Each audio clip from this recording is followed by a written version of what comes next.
కేంద్ర ప్రభుత్వ ఉద్యోగం, అది నెలకు 50,000 రూపాయల జీతంతో.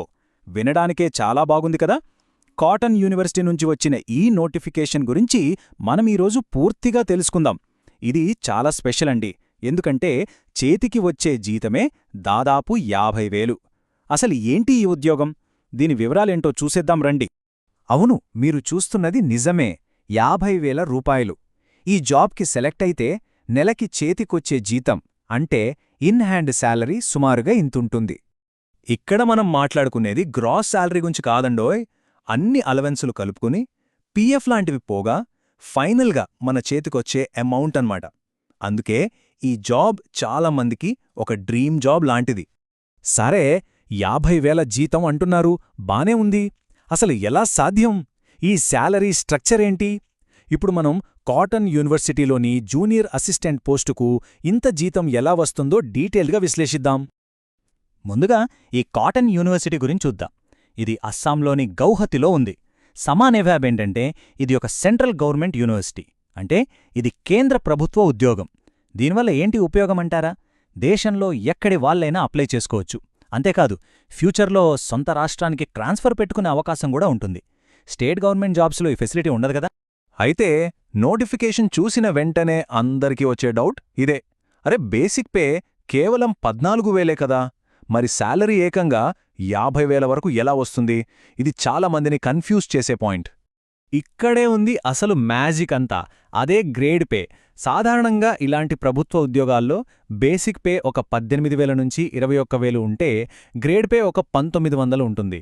కానీ ఈ జూనియర్ అసిస్టెంట్ పోస్టుకు చూడండి, బేసిక్ పే 14,000 అయినా గ్రేడ్ పే ఏకంగా 8,700. ఈ ఒక్క తేడాతోనే శాలరీ అమాంతం పెరిగిపోతుంది. ఇదే అసలు సీక్రెట్. ఓకే, ఇంత మంచి శాలరీ ఉంది కదా, మరి క్వాలిఫికేషన్స్ చాలా కష్టంగా ఉంటాయేమో అని అనుకుంటున్నారా? అస్సలు లేదండి. ఇప్పుడు ఈ పోస్టుకు ఎవరు అర్హులో చూద్దాం. అర్హతలు చాలా చాలా సింపుల్. జస్ట్ ఏదైనా డిగ్రీ పాస్ అయి ఉంటే చాలు. అది కూడా యూజీసీ రికగ్నైజ్డ్ యూనివర్సిటీ నుంచి ఉండాలి. పర్సంటేజ్ ఎంతుండాలి అంతుండాలి అనే రూల్స్ ఏమీ లేవు. ఈవెన్ ఓపెన్ డిగ్రీ చేసినా కూడా అప్లై చేసుకోవచ్చు. అయితే ఇండియన్ సిటిజన్స్ మాత్రమే అర్హులు. ఇంకో ముఖ్యమైన విషయం, ఇక్కడ కొన్ని ప్రిఫరెన్సులు ఇచ్చారు. అంటే గవర్నమెంట్ ఆఫీస్లో గానీ, ఎడ్యుకేషనల్ లేదా రీసెర్చ్ ఇన్స్టిట్యూషన్స్లో గానీ వర్క్ ఎక్స్పీరియన్స్ ఉంటే వాళ్ళకి కొంచెం ప్రాధాన్యతిస్తారు.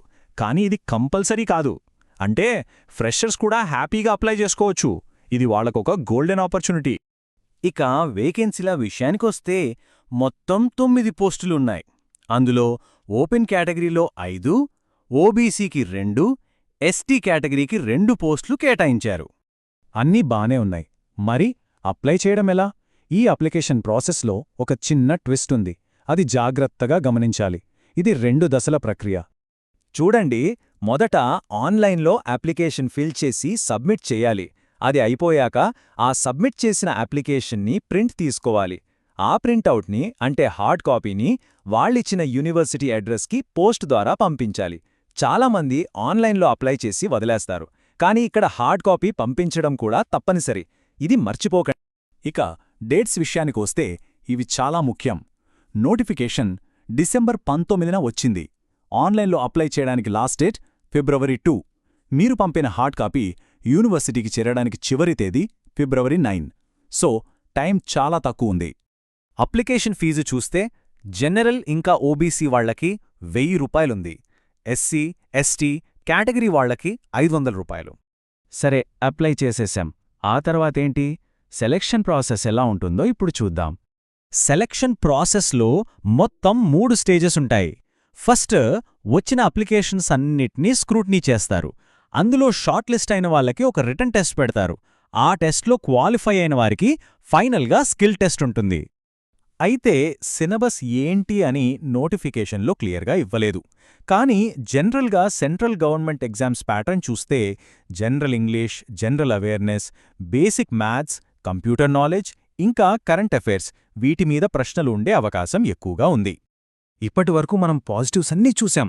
ఇప్పుడు అప్లై చేసే ముందు ఆలోచించాల్సిన ఒక ముఖ్యమైన విషయం గురించి మాట్లాడుకుందాం. చాలామందికి ఇదే పెద్ద కన్సర్న్గా ఉంటుంది.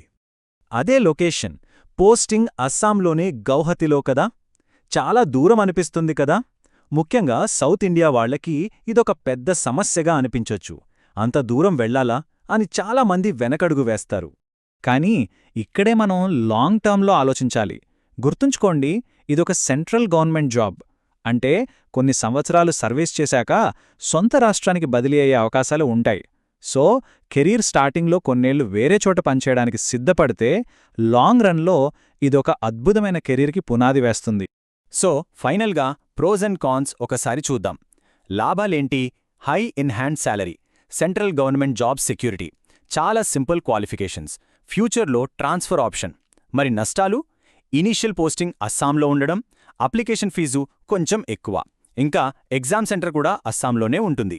మొత్తం మీద మనం గుర్తుంచుకోవాల్సిన కీ పాయింట్స్ ఏంటంటే: 1. గ్రేడ్ పే చాలా ఎక్కువగా ఉండటం వల్ల దాదాపు 50,000 జీతం వస్తుంది. 2. ఏ డిగ్రీ ఉన్నా చాలు, ఎక్స్పీరియన్స్ అవసరం లేదు. 3. ఇది సెంట్రల్ గవర్నమెంట్ ఉద్యోగం, ఫ్యూచర్లో హోమ్ స్టేట్కి ట్రాన్స్ఫర్ అయ్యే ఛాన్స్ ఉంది. 4. అప్లికేషన్ ప్రాసెస్ 2 స్టెప్స్లో ఉంటుంది. ఆన్లైన్ లాస్ట్ డేట్ ఫిబ్రవరి 2. చివరిగా ఒక ప్రశ్నతో ఈ విశ్లేషణను ముగిద్దాం. మంచి జీతం, ఉద్యోగ భద్రత ఉన్న ఒక కెరీర్ కోసం స్టార్టింగ్లో కొన్ని సంవత్సరాలు వేరే లొకేషన్లో పనిచేయడమనేది మంచి డీలేనా? మీ లాంగ్ టర్మ్ గోల్స్ని బట్టి ఈ అవకాశంపై ఒక నిర్ణయం తీసుకోవడం ముఖ్యం.